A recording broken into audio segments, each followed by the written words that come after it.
अपने मदारिस में पनाह ले ली, हमने अपनी खानकाहों में अपनी जगह संभाल ली, हमने अपने तबलीगी मराकिज में अपने काम को जो है दिन ब दिन तरक्की दी। और लोग ये समझ रहे हैं कि आज हम अपनी खानकाहों से नहीं निकलेंगे, हम अपनी मदारिस से नहीं निकलेंगे। याद रखो, जब मसला दीन के तहफ्फुज और दीन की हिफाजत का है तो हम अपनी हर तरह की कुर्बानी देने के लिए तैयार हैं। और याद रखिए, मुसलमान कौम इस वक्त सो नहीं रही है बल्कि सोने का ढोंग कर रही है। मैं मुस्लिम माशरे से इतनी ही बात कहूंगा, ये सोने का ढोंग खत्म कीजिए।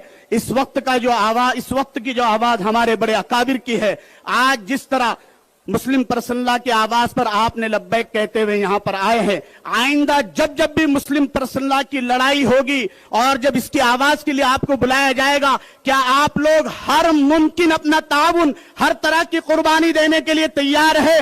वक्त पड़ेगा हम सड़कों पर निकलेंगे, वक्त पड़ेगा तो हम जेल भरो आंदोलन करेंगे, और वक्त पड़ेगा तो याद रखिए, हमारे इस मुस्लिम पर्सनला का सबसे बड़ा सबसे अहम चीज यही है कि ये हमारा एहतजाजी प्रोग्राम शाबानो मुकद्दमे के तर्ज पर बिल्कुल आखिर तक जारी रहेगा। बस हम आखिर में यही बात आपसे कहेंगे, जब जब आपको आवाज लगाई जाए, आप अपने दुकान मकान, अपने कारोबार की हर चीज की कुर्बानी, अपने वक्त की कुर्बानी देते हुए आगे बढ़े। और यही इस वक्त का आपकी सबसे बड़ी कुर्बानी और वक्त का तकाजा है।